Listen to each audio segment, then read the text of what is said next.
Marina, one of the questions that I often have with people who have either been in the abduction or some sort of a relationship with what we call high strangeness of other intelligence. You were born in 2000. When you think back now, growing up, when was the very first memory of something that might have been a light in your room, a buzz in a closet, where you were, as a child, aware of something that was strange and becomes connected to the rest of your life? When was that very first memory?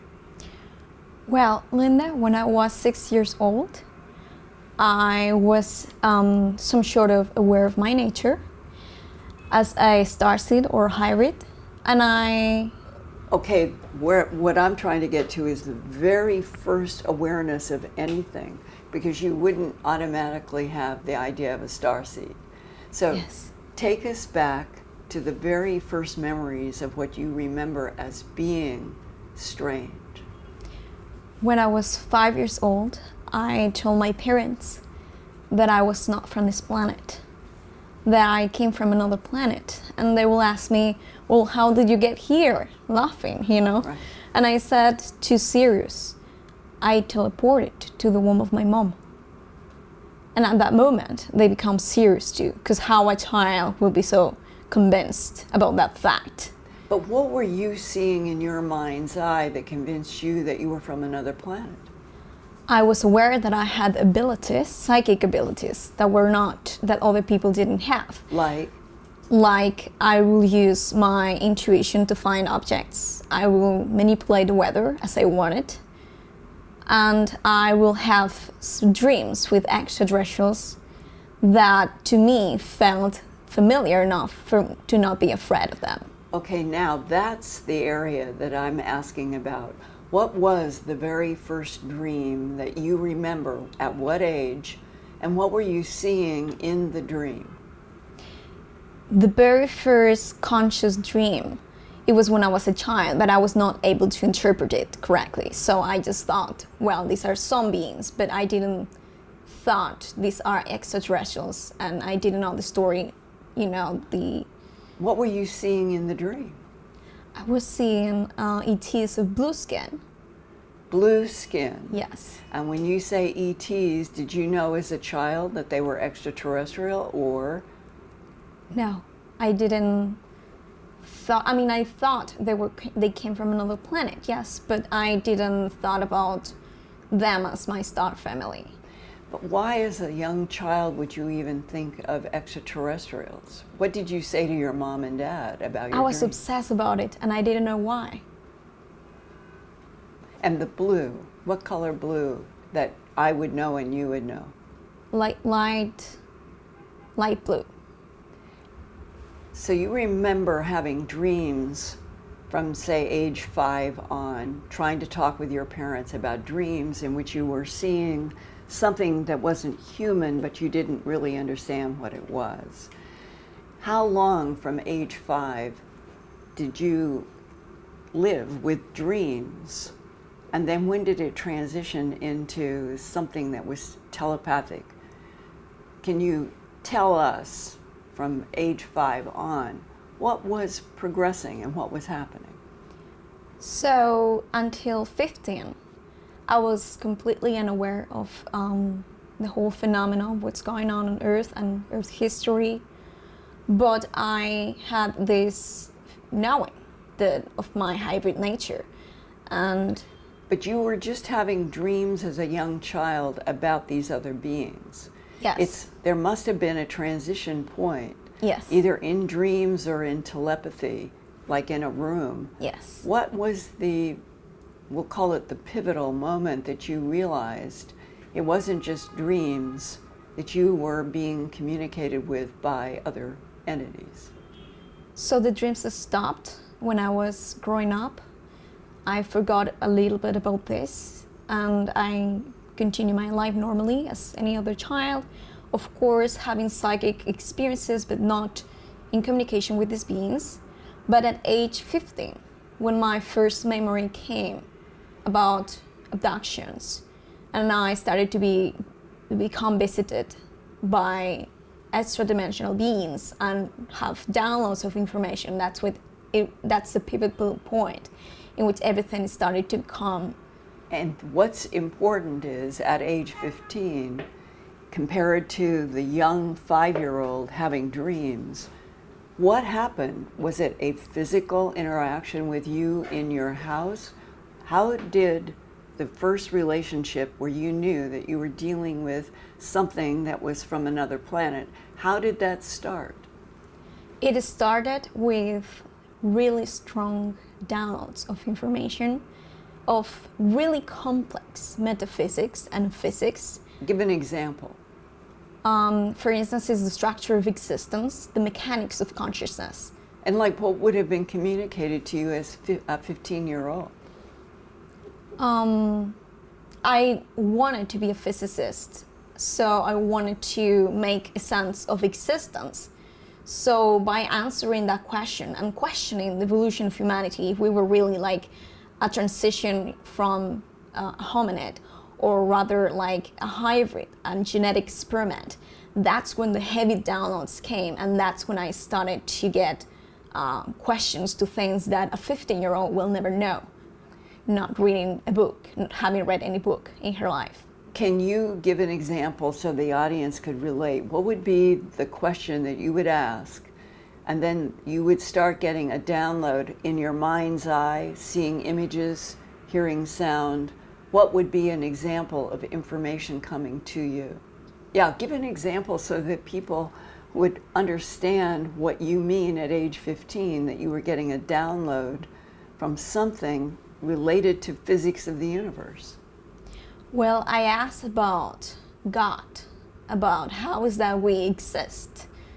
And I got a paradox. I got an answer that is paradoxical, that says, we exist because non-existence couldn't exist, because it will be the denying of existence. And only if existence exists, non-existence could exist. And that's why there is existence. And then I asked about God. And they told me, I got the information coming from me telepathically that gave me the vision that God is an all that is force, and everything that exists are infinite frequency modulations of that same energy that we call God, and is fractalized. And the purpose behind God and the universe existing and fractalizing into infinite aspects of itself is because God, by being everything, it was nothing at the same time. So God wanted to be someone, and that's why it fractalized itself to become someone. And the only number that God could divide itself, by definition, technically, mathematically speaking, is infinite, which is an abstract number. And this whole concept that I've heard from many people in the abduction syndrome is fractals, the geometry of fractals, frequency is the essence of the universe and the essence of infinity, with the mathematical fractals always repeating. Yes. Which, in a way, it sounds like what you're talking about. Definitely.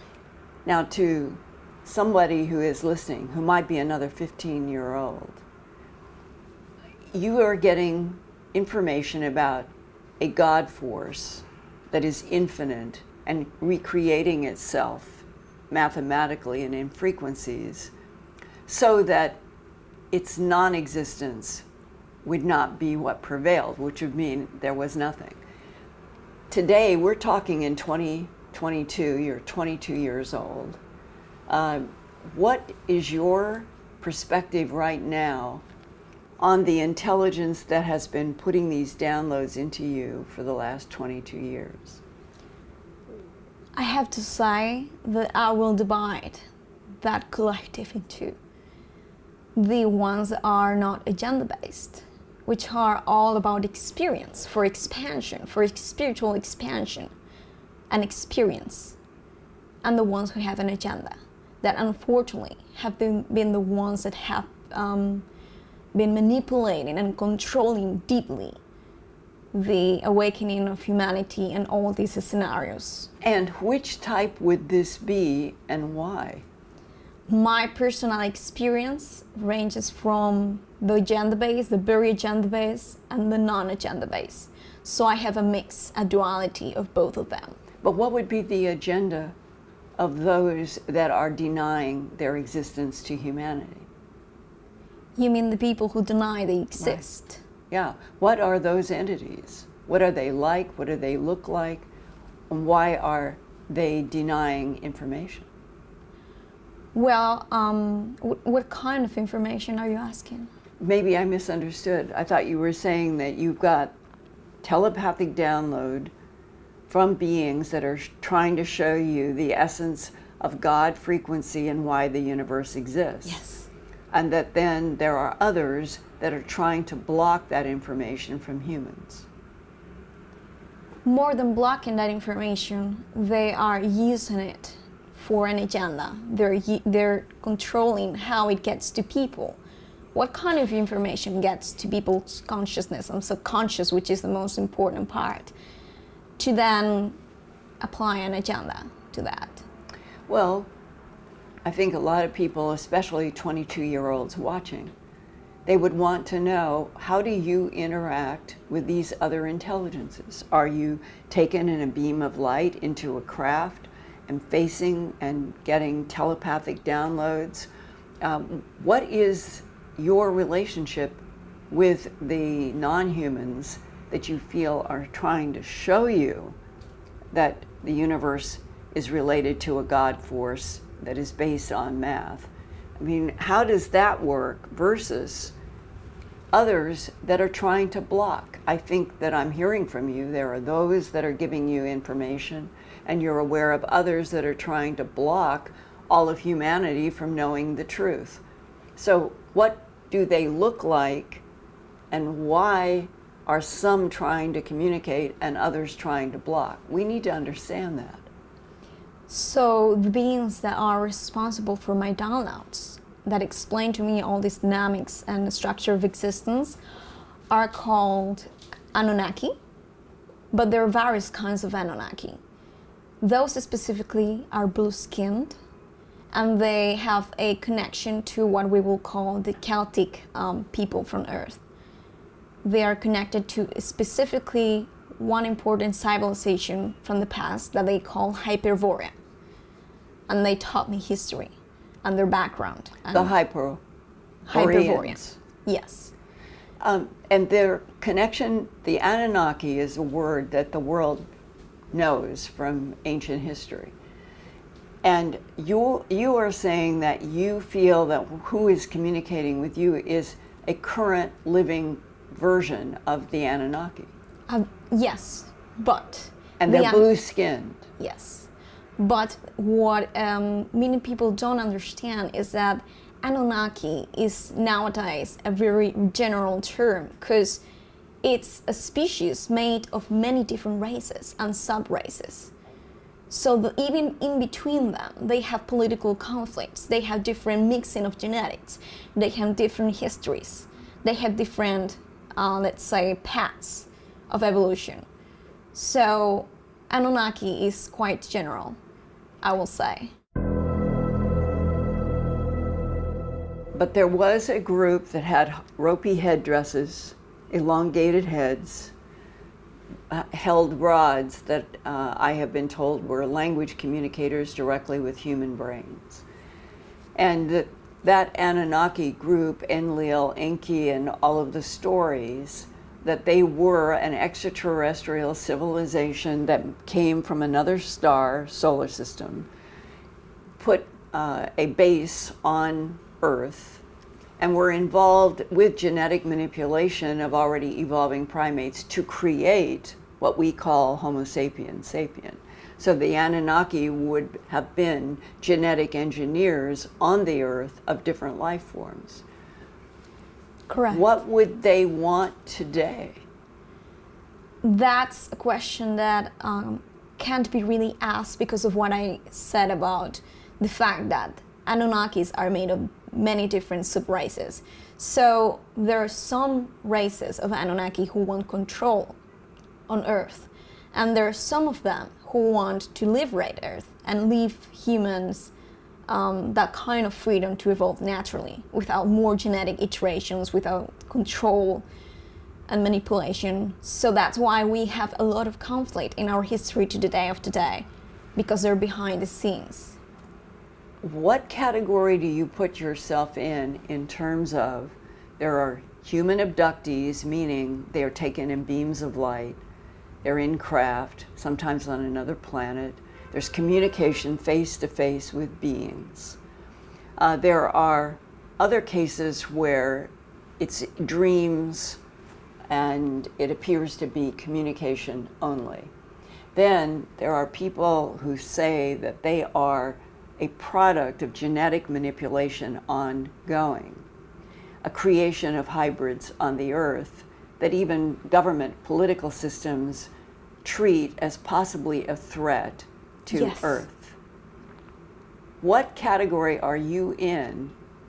And if you can describe what you feel that you are right now in this whole huge complex story. So I will define myself as a hybrid, a product of genetic engineering. I was given extraterrestrial genetics. I'm also an experiencer of breeding programs, those that you mentioned that are a threat to humanity, that I kindly agree. And my genetics were taken to create hybrid babies, which I am not okay with. What is your personal understanding of what has happened between you and the Anunnaki and a genetics program that would involve taking souls? So the beings known as the Greys are the main species that are behind this breeding program. The reason why is because they are a dying race. They are at the face of extinction, and they claim to be us from the future, so that they convince people that we are somewhat related genetically, so that we develop compassion and actually agree on a higher level or a lower level to give away our genetics. And they're doing this, and I have to say that I consider this to be one of the greatest threats in human evolution right now, because I had experiences when I confronted them and I exposed them to the public, the real intentions. When I did that, I was attacked by them to the point in which I almost passed away. Okay, how did they attack you? Psychically. And what were you seeing, feeling? My breathing was not normal. My tension was getting way too high out of no reason. And the explanation that I got from my contact, extraterrestrial, contacts, is that there is an inner technology inside the human soul that is called the Merkaba. It's basically, in physics understanding, it's two vortices of energy spinning in different orientations. That is what creates a stable human vessel that is, available for the soul, that is great, let's say, attunement for the soul to be able to manifest itself in material form.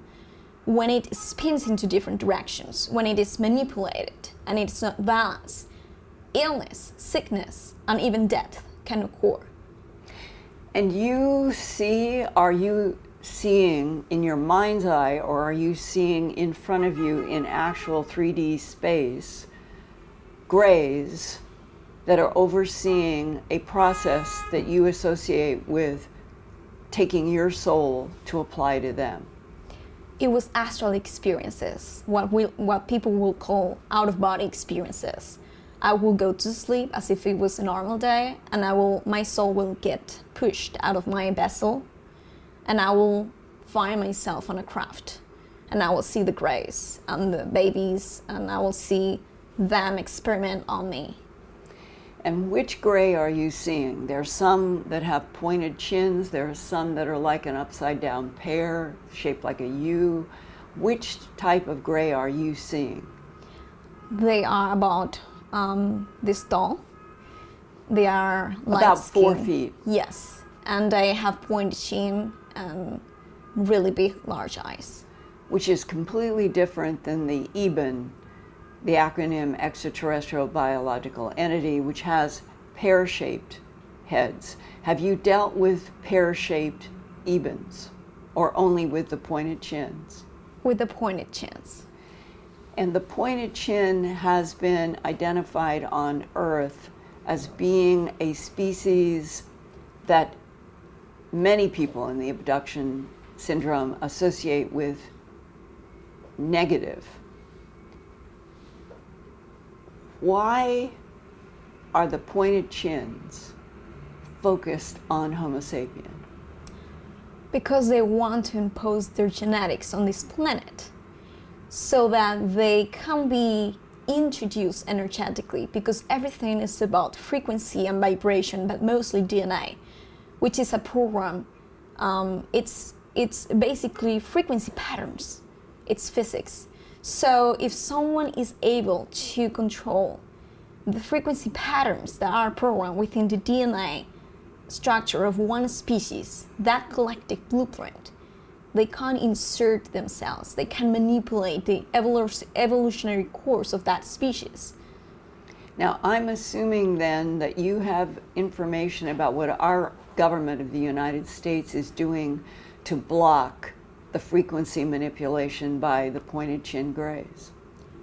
I have had abductions, military abductions, in which the beings that were inside the craft, which are government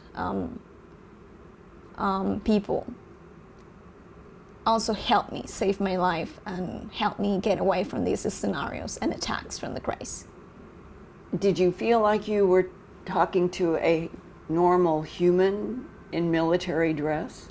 Yes, and they also communicate through me through an etheric implant that was placed in my head, and I often have communications with them. Can you give the what you remember of the communication with the first military person that you had interaction with? The first interaction, conscious interaction with this military group was when I recovered my memories about my, let's say, experience in what people call the secret space program, or the Dark Fleet, which is the Nazis and the German space programs. That was the first time that I came in contact with groups that are factions within the SSP, the Secret Space Program, but that has separated and are no longer on the same, let's say, mission or agenda, and help me, recover my memories, and also they help me save my life from the grays. Well, let me ask you a historic question. Adolf Hitler, leading up to World War II, talked to people about the fact that he was working with extraterrestrials from the solar system Aldebaran, that sun. Correct. And that they were blonde, blue-eyed, and that he was going to, in the war, make it possible for the Aldebaran blonde, blue-eyed beings to help him and then to take over the world and get rid of what he considered to be a reptilian presence on the earth. That was in the 1930s, leading up into what we all know as World War II in the first 5 years of the 1940s. Has either humans or the pointed chins showed you actual images of beings that were blonde, blue-eyed, and explained, were they from the Aldebaran star system? And what would be the current, I guess you would say, status, lay of the land of those blonde, blue-eyed extraterrestrials who communicated with Hitler, and we know what happened in World War II? Are they still a viable entity trying to take over the planet Earth today? Yes, that's correct. I got contact from the beings from Aldebaran. They told me telepathically in an astral experience. They took me also out of my body. They said, you have connections to us because in 1 or 2 or 3 incarnations, I don't remember how many I had, they said in general, you were one of us. You were a being from Aldebaran. You have parallel incarnations as one of our species. And they told me also that I had 2 incarnations in that period of time in which during World War I and World War II. In one of them, I was a medium lady who was part of a really famous society that started the whole thing, the contact with the beings from Aldebaran. I was a real medium. I channeled those extraterrestrials. Do you mean the Vril Society? The Vril Society. And the Vril, V-R-I-L, became the names of the alleged UFOs being built underground in Pienemunde by Hitler. Correct. Do you know information about who was exactly creating those Vril machines? Sure. It was the German military. And in fact, there was a conflict because the Draconians, the Draconian Empire, knew the plans of the Aldebaran people and they wanted to take over. And that's when the Nazis became what they are to the day of today. They started to, they created the genocide of thousands of lives, and they started to become more aggressive and take a different path from the original mission, because many of them were actually manipulated from behind the scenes in the astral by these draconian entities or species.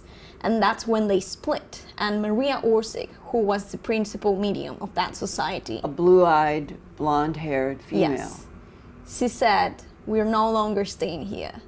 And she left and went to Aldebaran because they observed that they were taking a different path and they were being influenced by the draconian people. And the ones who were influenced by these draconians, these reptiles, they are the ones who are now called the Dark Fleet. The Dark Fleet. Which is a negative group. And the positive news is that Maria Orsic has came back to Earth. And I got telepathic communication experiences with her. And what was her priority to tell you? Well, in my other life, in that period of time, I was an SS general. And I happened... During World War II? Yes. And I happened to be her lover. And what was Maria Orsic's, I guess I want to say, what was her priority in returning now to the Earth in this timeline? Help humanity's ascension.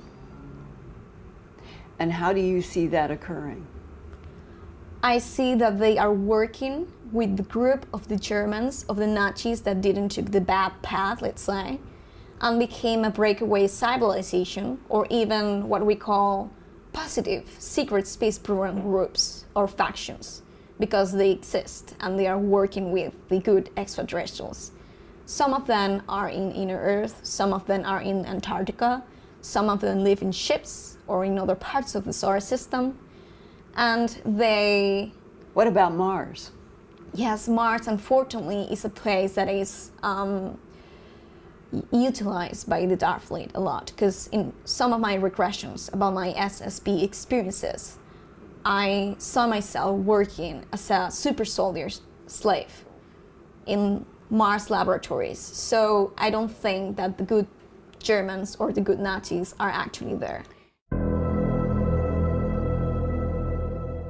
And that the overall priority is to do what? From Mars to Earth to Aldebaran. What is the main goal? Of which group? The positive? All of them. What is the conflict about? What are the current Aldebarans, Anunnaki? What is it that they want? What is the group on Mars? What is at stake here? Well, the Dark Fleet, the ones that are collaborating with the Draconian Empire and the Orion Empire, their plans are basically creating a race of super soldiers that will have the psychic abilities, mental abilities, physical abilities to become what they call Aryan or superhuman, Ubermenschen, and basically use them to take the world. To take Earth. Yes. And the positive ones have the agenda of liberating humanity from that reptilian presence. What is it that the reptilian presence wants from Earth? What is their priority? Well, they are species, they are beings that are from different densities of consciousness. Density of consciousness, a higher density of consciousness, means that they have more reintegration with their higher mind, more dimensional depth as to the structure of existence. But it does not mean, though, that they have a more positive state of being necessarily. That has more to do with the soul development, with the heart space. So they're more intelligent, they're more advanced, and in the food chain, if we will compare it or use that example, they are over us. So they need to feed to energetically and animals because they are lower density than us. They have less energy. So instead of feeding from their energy, they feed from us, humans. But it seems like that there are two main arenas here. Yes. There are physical extraterrestrial beings in different solar systems, and that some of them want to claim the territory of Earth as theirs so that they could run operations here. But then there seems to be a whole other perspective that gets into why the hybridization, why the tanks on UFOs with babies, that there is some goal by some form of the Greys to have interaction with souls. So you've got soul activity and generation of bodies by Greys, but you have also this issue of claiming Earth as territory. And it's not really clear what is the reason that any of them are fighting each other over claiming Earth as their territory. Because they have genetic connections to us. It's a repeating cycle from, I will say, millions of years in Earth's history, in humanity's history. So they all have some small tie or connection, or even higher connection to us genetically, because they became part of the genetic massive experiment of creating the human race. And so they see that as an open door, an opportunity of imposing their genetics by, frequency manipulation, consciousness control, and by doing so, they can take over the planet itself and control the course of evolution. But I haven't heard you talk about the tall whites in the Nordics. Yes. Which military people and aerospace people tell me that we have, I guess, help would be the word, from tall whites and Nordics, and you haven't mentioned them. Have you had any experience with these 7 to 8 foot tall, color of chalk whites? Yes. And the Nordics that are blonde, also blonde and blue-eyed, making the whole complex who is who so difficult? Those are the ones that I identify as Aldebaran beings. The blonde, blue-eyed. So the ones who contacted me and tell me that I had incarnations as one of them, those were tall, white Nordics. Okay, their Nordics can be 6 to 7 feet tall with blonde hair and blue-eyed. The tall whites are a completely different order. They usually are at least 8 feet tall by the time they interact with humans. They are the color of chalk. Everything is white. The hair is white, the skin is white, their clothes are white. And their eyes can be a pale blue. but they are a distinct order. But it doesn't sound like you've had any interaction with them at all. And it's hard to understand the geopolitical complexities of what is happening in Earth historically and currently if we actually do have help from Nordics and tall whites working directly with our aerospace and military versus pointed chin grays or Ebens or Aldebarans. It would seem that there is some kind of discrepancy between saying we're getting help from tall whites and Nordics, but you're describing a whole mixed group that they want territory and they want souls that is not ascribed to these others. It's that complexity of agendas that don't make any sense. The Aldebaran beings that I was mentioning in my story were actually Nordic looking, as you described them to be, and the ones that are helping humanity and are working with the military. Blonde, blue-eyed. Exactly. About 6 feet. Exactly.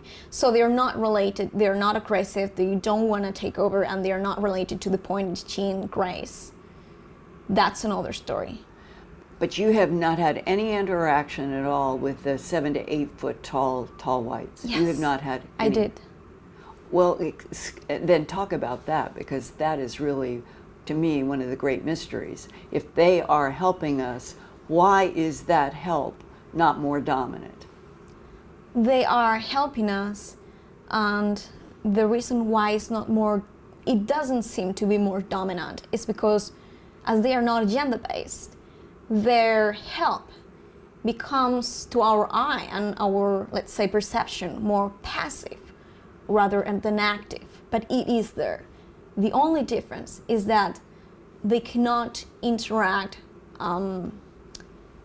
with us on the level that we expect them to do, because that will be crossing the line of one big universal law that says that species should not interact with the evolutionary course of other species, because otherwise they will take away their ability or opportunity to grow spiritually and in consciousness. But in contradiction to that are the pointed chin grays. Yes. That are interacting with creating genetic hybrids, are trying to hijack souls.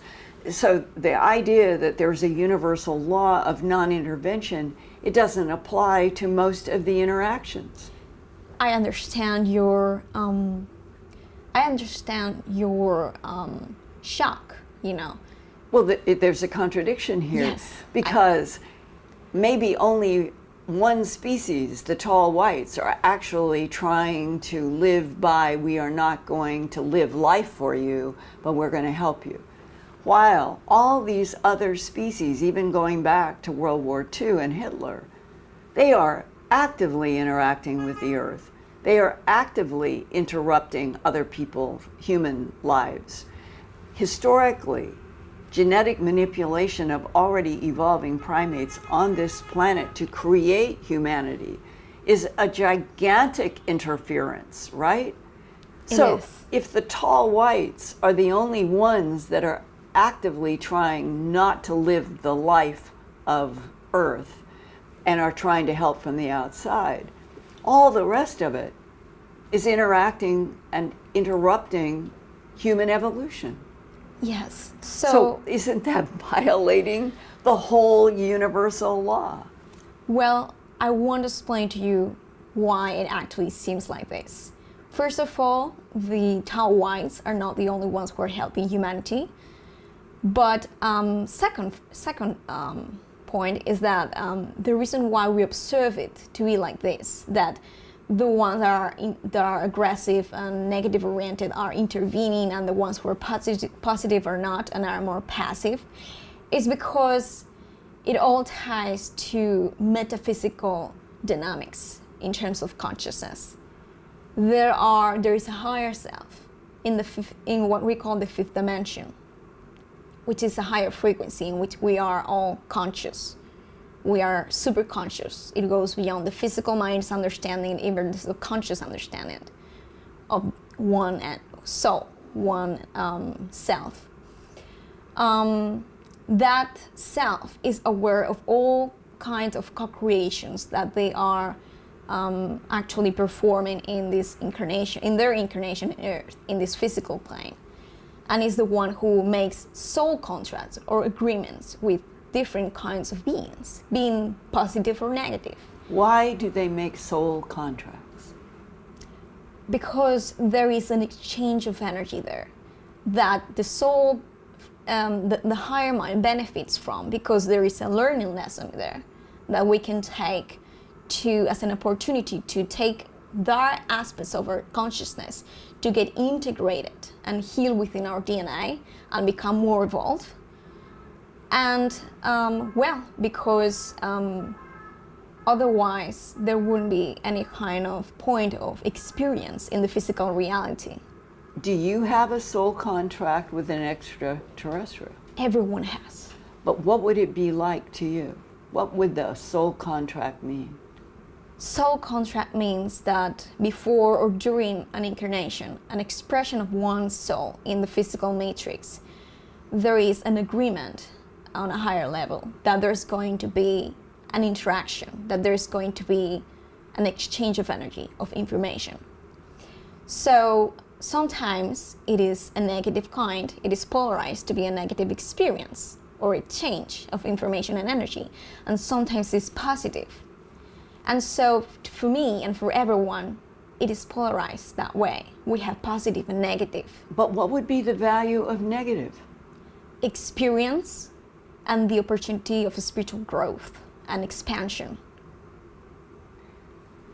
Today, we're speaking on September 9th, 2022. You're 22 years old. Have you been shown the future in terms of a timeline for you? When I asked about the future, what they told me is that the Earth has an electromagnetic field, right? That is like the aura or the energetic etheric body of its own, the consciousness matrix. Well, that electromagnetic field contains quantum waves of probabilities.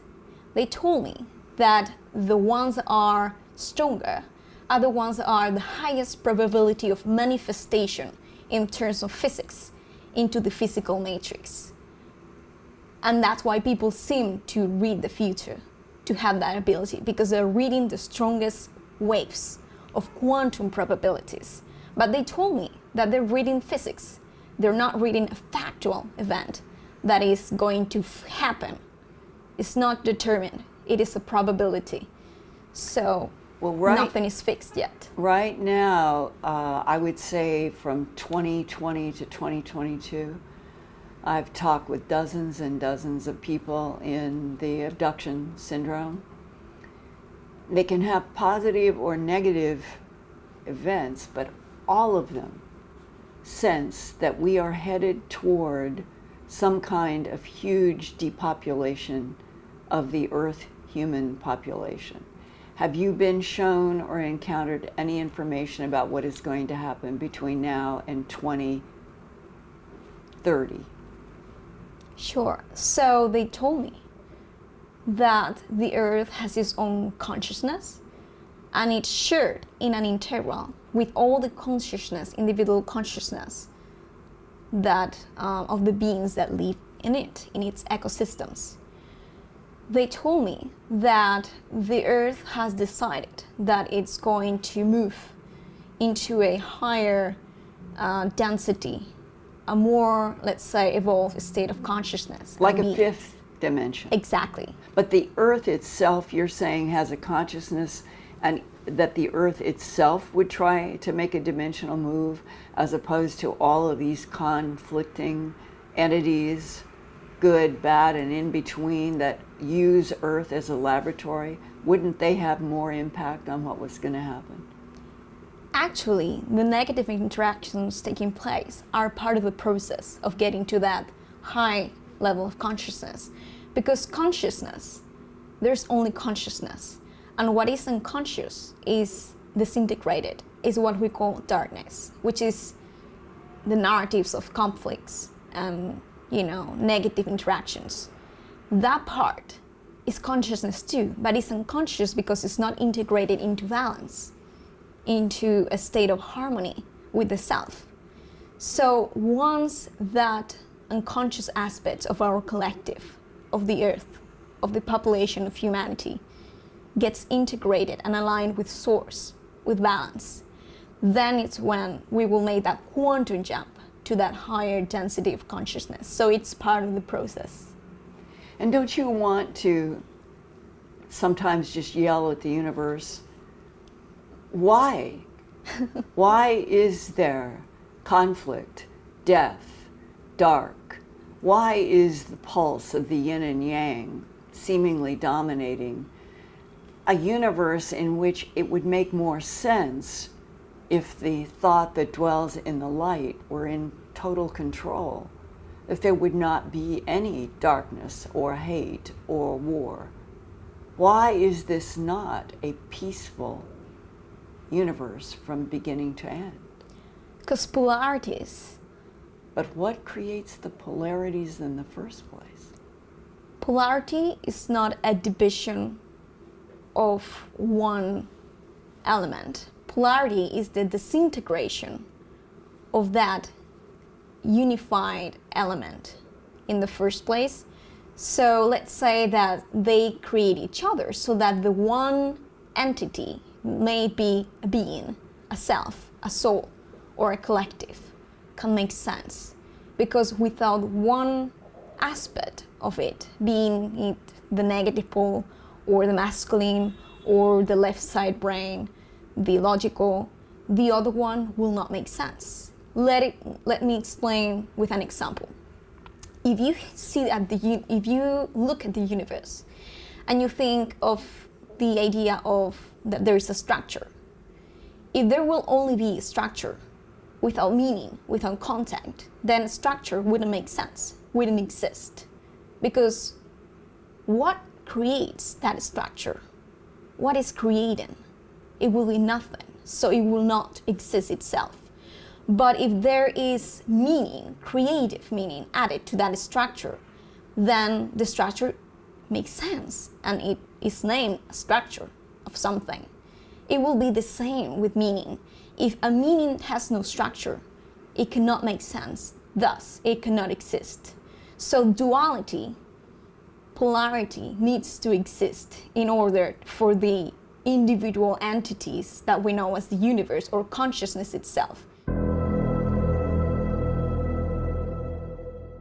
Well, we're talking now about the dimension of, let's say, third dimensional frequency that the Earth is currently in. Some abductees talk about being shown fifth dimension or sixth dimension. What does a different dimension mean to you, and have you been shown so that you really were seeing another dimension, and which frequency would it have been? Dimension is a place, a physical place, not like a location, but rather a physical spectrum of place in space and time, in which the frequency and vibration is fixed to a determined, tune. It has its own signature frequency. So when many people say that we're going to the fifth dimension, they're making a mistake, or they're misunderstanding a little bit the concept, the metaphysical concept. What we're doing is transitioning towards the fourth density of consciousness. Density is about state of being. It's about the evolution, the awareness of one consciousness, dimension. It's a frequency, right? Yes, it's a state of being. The difference between dimensions would be frequency, even if we don't fully understand that.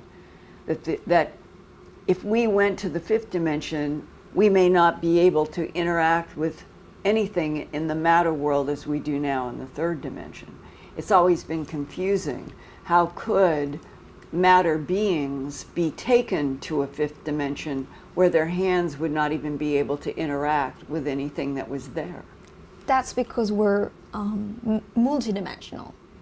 And our bodies have many facets, fractal facets, that are operating or vibrating at different levels and existing at different frequencies at the same time. So usually many people talk about physical material abductions in which we actually get physical face-to-face interactions. But there are other kinds of abductions in which our, let's say, the blueprint of our physical consciousness that exists first as a holographic element gets abducted. So that way, the information that gets exchanged gets directly towards the physical consciousness without necessarily having to take the materialized, crystallized form of the physical consciousness itself. If the whole dynamic of the universe, let's say maybe the universe is 12 dimensions, and we're in third, and we hear about fifth, sixth, it doesn't really, I don't think, register with human minds, because we're in a matter world experience, and when we put our hand on a chair, it doesn't go through the chair. If we suddenly were in the fifth dimension, our hands might not be able to interact with anything, and there's that effort to try to understand what are other dimensional existences, and why do beings that interact with you and others, why do they give impressions where people will say they were trying to show me a fifth dimension or another dimension, and other humans just don't understand that at all. But in that context, to me, one of the greatest mysteries of all Earth history, who really are the avatars? The Krishna, the Buddha, Christ, Joseph Smith to the Mormons, Muhammad for Mesopotamia. Who are they really? And how do they fit into this idea that we're in a universe that is polarized between black and white? The yin and yang symbol is the metaphor for this universe. And yet there's communication to military, aerospace, and people in the abductions that there are other dimensions, and that eventually this planet might end up in a fifth dimension. But what are the avatars? Well, these avatars are actually representations of aspects, or even, I would say, archetypes of consciousness. But what is an archetype for the general person watching? An archetypal structure generally is a structure of meaning, an aspect of our consciousness. Consciousness has its own map of different aspects of itself, such as we observe in the chakra system. So an archetypal energy will represent an idea, a general idea. So that is combined even of many different ideas, like in a fractal system. So that's why we have deities even in our history, and communication and contact and experiences with what we call deities, such as... Deity is the word you would be substituting for what I'm calling the avatar. But the avatar, to me, it is a closer word, because avatar is supposed to be a representation of a spiritual and matter entity, both. And that if you look at the history of the last 2,000 years, there have been these appearances of Krishna and Buddha and Christ and Muhammad and Joseph Smith, at least those 5, with different perspectives on the essence of soul, matter, and spirit. That's why they're different. And it is in the differences of the avatars that I find confusion. Why should there be differences if the large mind with a capital M, the thought that dwells in the light, if it has a singular goal to annihilate all that is negative, that souls, all souls throughout infinity, would choose to come back to the light, always. Why would there be darkness? Why would there be pointed chins that want human souls? Well, avatars are actually representations of not just one archetypal energy, maybe, but rather many kinds of archetypes and even consciousness that are behind the co-creation of the incarnation and the life, the channeling of information of that, or the sharing, the public sharing and giveaway of information and service to that collective. What would control the coming of these different avatars? What will control? Yeah, why, from where, at the times that they came, why would the avatars be inserted in the timeline of Earth at any point? What would be making that decision? And what would be the goal of the avatar? It will be the collective of the humanity itself. What would be inserting the avatar? It will be representing aspects of consciousness, such as Christ consciousness. What we call Christ consciousness is the consciousness that is aligned with Source. But what would be deciding when Krishna would be inserted, Buddha would be inserted, Christ would be inserted, Muhammad would be inserted, Joseph Smith? Is that extraterrestrial control, meaning other entities in other solar systems, or something else? It is usually our collective system on a higher level, making that agreement altogether. Something tells me that this is a question, though, that you do not have an easy answer to. None of us have an easy answer. Because sometimes it's control, or sometimes there's an agenda behind those avatars, I will say. But many times those avatars are decided to be born and represent what they came to represent by the collective of humanity itself, that is operating on a higher level that our physical minds happens to be not aware of.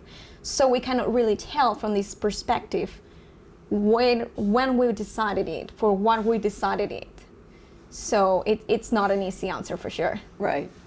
Have you been shown, either by entities or in dreams or telepathic thoughts that put images in your mind, have you been shown the future, that you're on a timeline and what is going to happen that you see in the future? I have been shown visions of the most probable future to manifest for me. Everyone happens to manifest their own future, because we are individual consciousness, even though there's a collective. But for me, I have had visions being given to me of how I was living in a new earth in which we were working with the good guys. And they look like what in your vision? They have many different aspects. They have the Nordic look, for example, that you described. Blue-eyed, blonde hair. Yes, but they're also blue-skinned ETs, such as the ones that are working with me. The government calls them teals. Oh, interesting. Yes.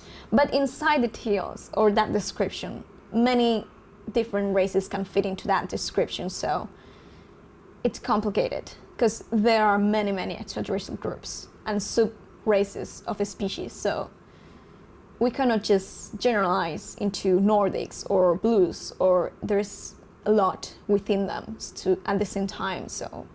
And the bottom line, why has Earth been in so many territorial conflicts with ETs over who is going to control Earth? Because Earth is a playground, let's say, and a scenario in which many of the karmic cycles of energy or evolution of all the races that are part of our genetic makeup is being played at the moment. So they have great interest in what happens with humanity's evolution, because we hold their DNA, their genetic information, so we are connected to their consciousness. That way, what happens with us influences to their evolution and their consciousness. Do you think that every being at every level of every dimension ultimately either wants or has been shown that its big goal is to evolve out of the dimension that they're in?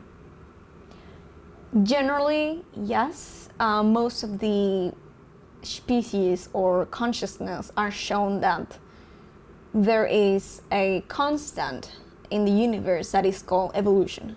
It's not a matter of action, it's not a matter of will. It's a constant of the universe. But you can either expand your consciousness, which will be a positive evolution, or you can contract your consciousness, which many will call devolution. But the philosophy behind it is that there's no such thing as devolution, because if you get to more darkness, even if it's a negative move, some wise people or beings, entities, will tell you that that is an opportunity for growth, because you are getting to know aspects of your consciousness that were not in balance or in, let's say, alignment before, that now you can integrate and expand. In the Christian Bible, in Matthew, there is this sentence: "He who believeth in him who sent me shall have everlasting life." Raising the whole issue of why are there consciousnesses that would have long lives, perhaps infinite lives, but we're on a planet of humanity in which our lives are extremely short. What do you think that's about? Infinity versus short lives? I was told that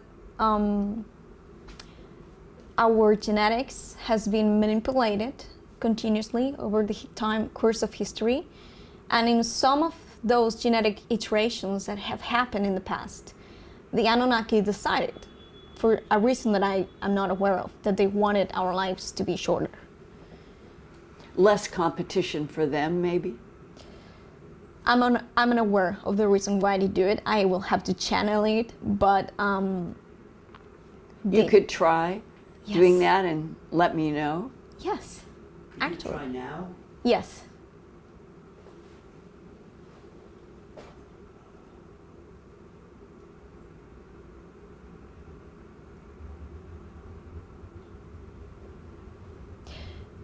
So they're telling me that it has to do with the idea of how the different aspects, multidimensional aspects of the soul, which involves the mind, the subconscious, the physical body, etc., the astral body, the other bodies within the astral spectrum. Like the Egyptian had 9 variations. Yes.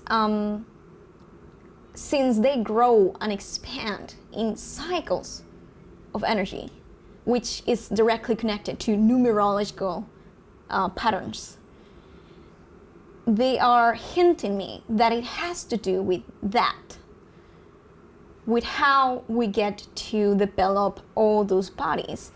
And when it's time to, let's say, finish our experience on Earth based on how we have developed. It's not fair we have such short lives. It is, but as I was telling you before, Maria Orsic, which supposedly was born in another century, she's still alive. And the reason why she's still alive is because she was taught by the extraterrestrial beings that she's in contact with how to use this energy that we call vril, which is the name of the society itself, to actually expand the length of your life and even heal disease and sickness. Well, see, the tall whites are supposed to be able to live for 800 years. They've communicated that. That comes from people who have dealt with them in the military and the aerospace. And then I was told this intriguing fact, that even though they were made to live 800 years, and then they could manage solar systems better, that they choose to pass out of their body at around age 500. Nobody has explained why that would be. Have you heard of anything like that where there would be long lives, 800 years, but the beings themselves would choose to pass out of matter existence earlier? Yes, it has to do with, similar to what I was explaining about patterns of of energy and time. Every year, for example, is a cycle of evolution, of transformation, of expansion. So this all has to do with the cycles, that goes inside the soul, of expansion, of transformation, of evolution. So depending on how they have structured the idea or their concept or perception of a space and time, they may have decided collectively that they want to pass out at 800 years from human perspective, because they consider that it's enough revolutions or patterns of time, of frequency, cycles, not patterns, sorry, cycles of energy. And if that's true, then what you're implying is that our creation, with less than 70-year lives, it almost seems punishment. It depends on every individual's perspective. But yes, I think one should be able to live longer. But actually, people like Maria Orsic is showing us that it is possible if we get to a point of enlightenment, or let's say a further evolution in which we're actually able to manage this universal energy that they call real, to extend our lives to a longer length. But it's currently, as I understand it, it is purely philosophical, because I don't know anyone who has ever seen proof that, let's say, Maria Orsic or anybody from World War II had extended lives in Aldebaran. And that's one of the problems with all this. It's so inaccessible to the general Homo sapien, and that it sounds like all philosophy. And what would you say to people listening about the physical reality of other beings in other solar systems in this universe versus Homo sapien on Earth? Well, if they are from a different density of consciousness or dimension, the common interactions with objects will be the same that we are actually experiencing in our own reality. Because actually, in terms of physics, when we touch something, our atoms inside our bodies are not really touching, let's say, literally, the atoms of the object itself. There is an electromagnetic repulsion. So because everything is energy, if we're talking about another dimension, a higher frequency, even if it's higher and less dense, less material, it doesn't mean that electromagnetic repulsion is not happening. So it wouldn't pass through it. It will actually touch it. If the object is at the same, let's say, frequency signature in terms of dimension.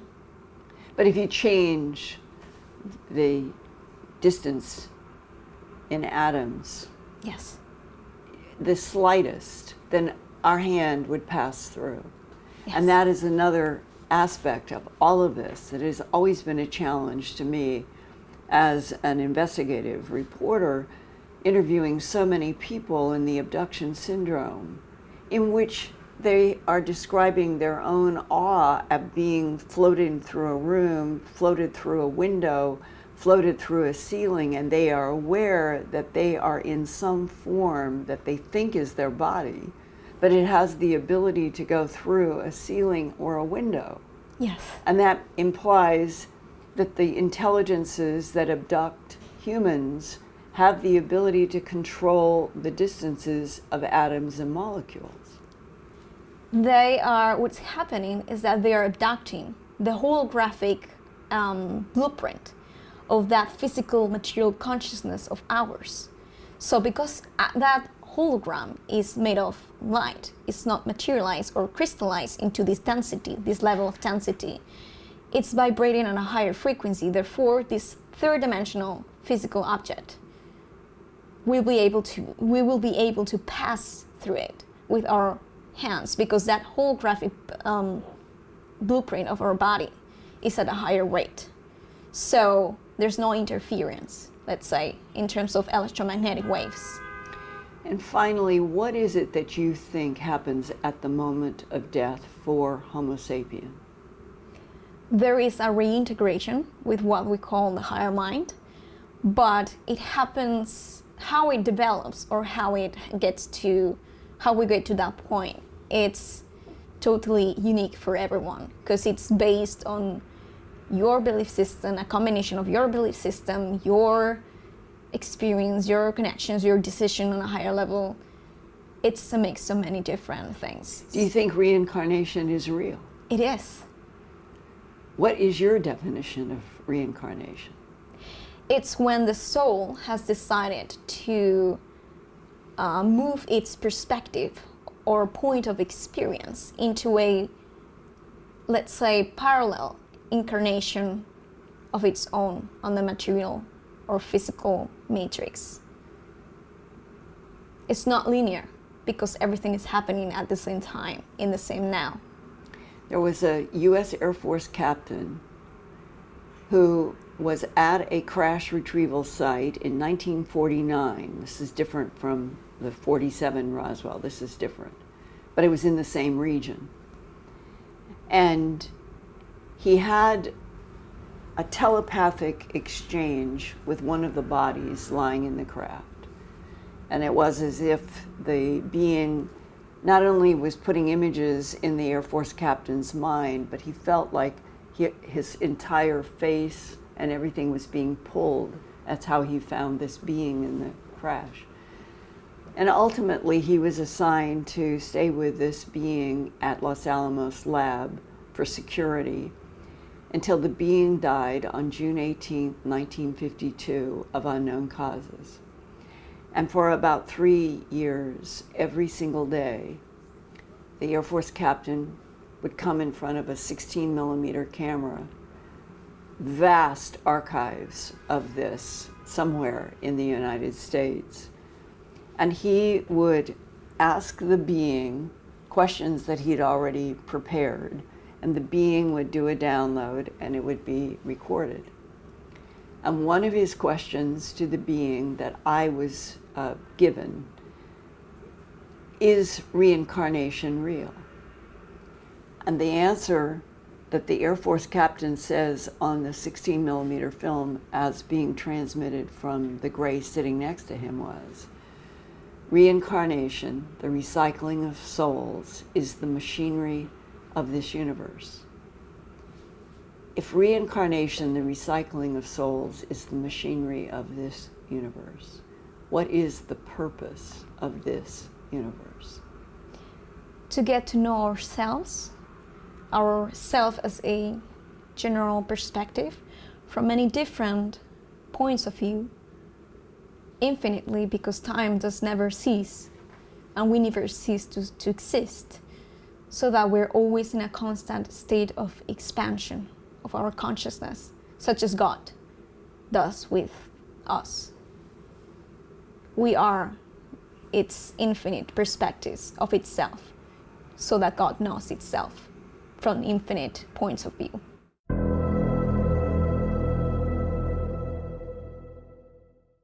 When you look back in your 22 years, do you have a kind of list of non-humans who have interacted with you on a regular basis? Yes. I have interacted with beings known as Arcturians from the Buddhist constellation. And what do they look like? They have large head, dark blue purplish skin color. Any hair? No. So they would be about how tall? It varies depending on the subrace, but the ones I interacted with will be, I'm European, so I'm going to say it in meters, sorry. It's all right. 2 meters, actually. About 6.5. Yes. So they're tall, Yes. somewhat tall. No hair, a kind of purplish skin with very large heads, and those are Arcturans. Yes. Now, what would be two others, maybe?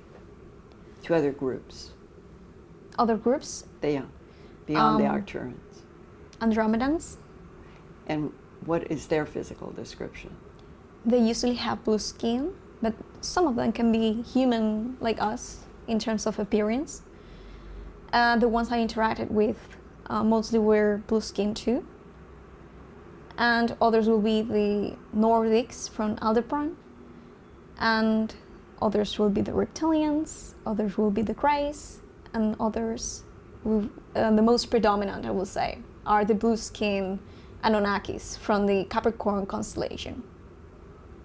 And that the Nordics Yes. are the blonde, blue-eyes that have this complex that if they were working through Hitler during World War II, you would think they would be an enemy, wouldn't you? At the beginning, Hitler was part of that positive agenda. But unfortunately, there was a negative influence on his avatar, and he took a path in which he actually started working with this draconian empire. But firstly, and that's why the Germans and the Nazis split into different groups. But originally, he was working with the Aldebaran beings, and actually many people claim that he is an avatar of one Indian deity called Vishnu. Today, in 2022, near the end of the year, what would you say are the dominant extraterrestrial biological entity groups on Earth right now? Can you repeat the question, please? Yeah, in the end of 2022 as we're speaking, how would you describe the extraterrestrial biological entity groups that are on the Earth right now? Some of them are human, very human looking and very inoffensive. Some of them are not human looking, but they take a holographic, let's say, appearance of a human body. They're using holoform holography. Exactly. But where would they be from? Many different places, such as Orion constellation, Pleiades, or Sirius. And these groups would be here now because why? Depending. Some of them are here for experience, for exchange of information, for assistance of our evolution, but some of them unfortunately are here for an agenda. If reincarnation is real and the whole issue of souls is one of the most important subjects about human life, even if we don't understand it, and that you and other abductees say that you have made some kind of soul agreement, or when you are born in matter form on Earth, you're going to have a relationship with a specific type of non-human. And then some people reach a point and say, I don't want this agreement anymore. What is your reaction to your soul agreement with the blues or the Nordics that you have? Well, I'm happy with the agreements with these positive beings, but I'm obviously not happy with the agreements with the Greys and their breeding programs and agendas. So at the beginning, when I started sharing my story in the community, many spiritual people will be using spiritual teachings or metaphysical knowledge to justify or even romanticize the idea of being taken and being abused, to do this kind of breeding programs and agendas, and they will even state that it was for the best of humanity. And so I decided that I do not want to be part of the Grey's breeding program, because I believe humanity can evolve naturally, organically, without genetic manipulation from one specific grey species. So there was a point in my life in which I said no. And so many people came to me and said, well, you made an agreement, you know this knowledge, you know that you on a higher level agreed to this, so there's a soul contract. Now you have to experience and grow past that and accept it. And I said no. You know why?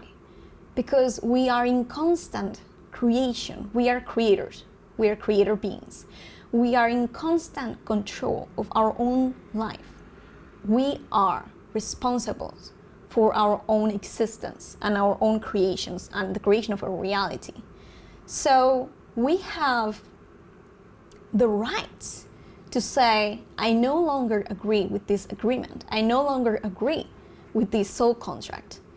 I want to change it. I want to break it. You can do it because you are sovereign, you're free, you are from source. Everyone is at the same level. Nobody should be on top of you.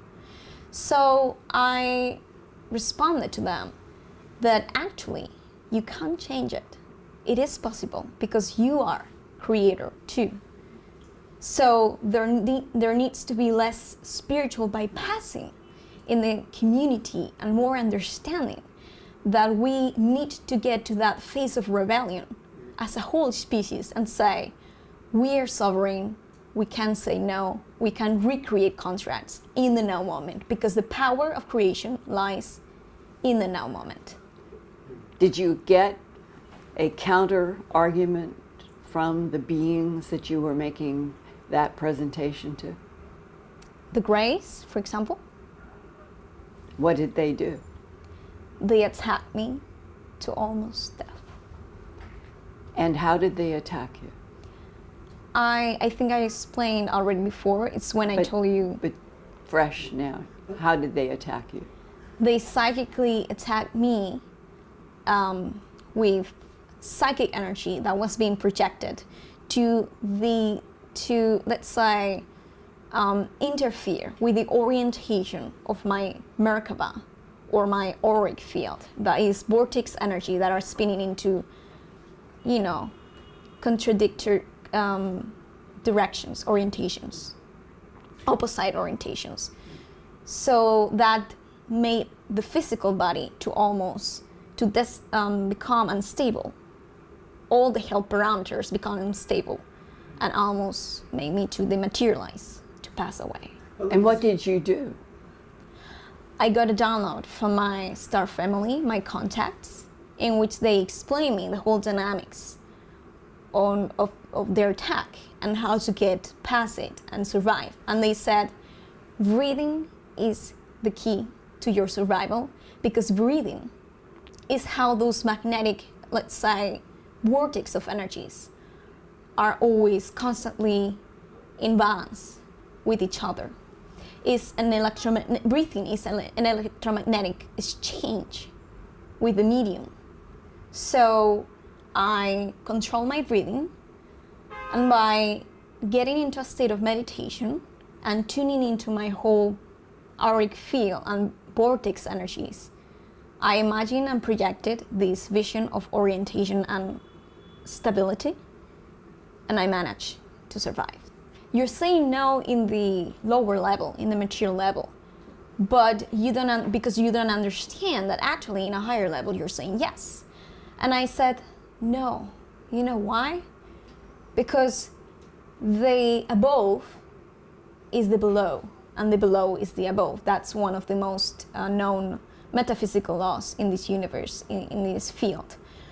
So when we get the desire to say no, to change direction, to change contract, to change orientation into what we are actually creating and manifesting in our physical reality, that doesn't come from the below just. That comes also from the above.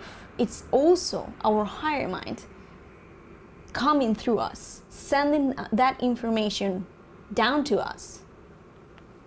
So there's no separation between the 5th dimension and the 3rd dimension. There is only a disintegration of perception, but there's no separation. We are always collaborating with it on a multidimensional dynamic. Except that humans have been abused for the last 45,000 years since that crossfade with Neanderthal in this way.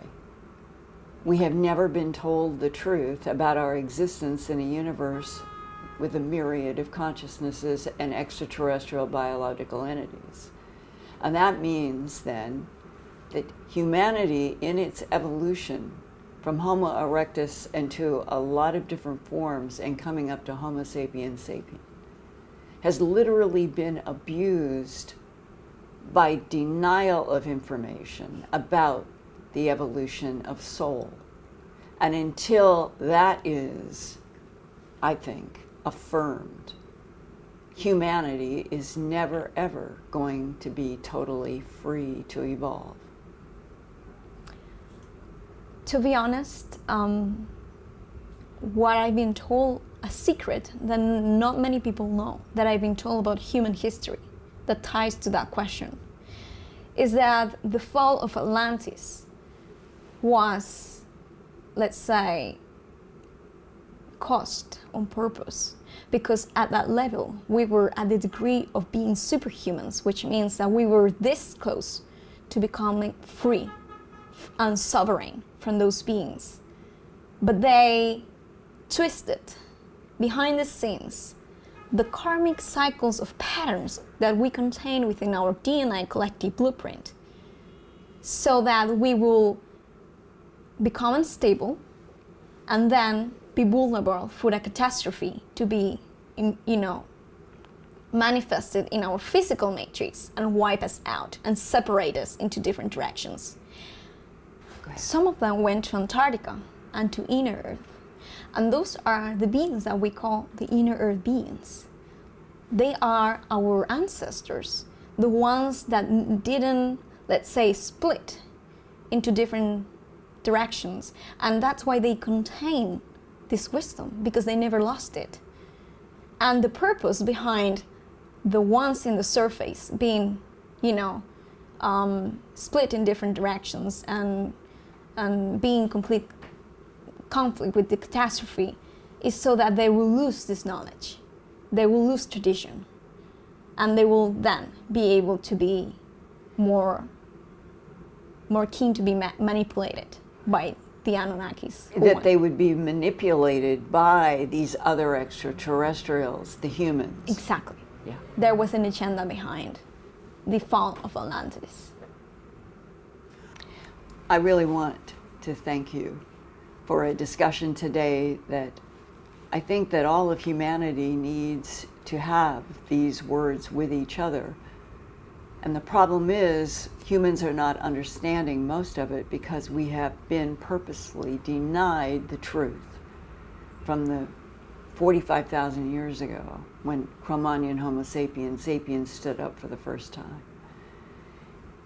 And it is an interesting question to me. How much longer do you think it would be for Earth and humanity on Earth to finally be able to have this discussion that you and I had today with each other?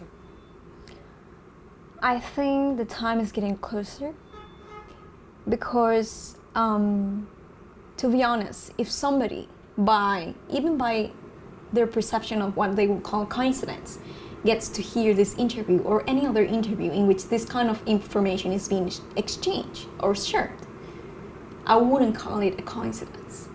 I will call it synchronicity. I will say that they, on a higher level, has stepped up, with this, has encountered this information, not by serendipity or by coincidence, accidentally, but rather because they are designing on a higher level. And it may be that it is the soul itself that becomes aware of what it must do next to continue its evolution, and that the soul sometimes determines these steps. Exactly. It's a complex orchestration of many different dynamics and steps.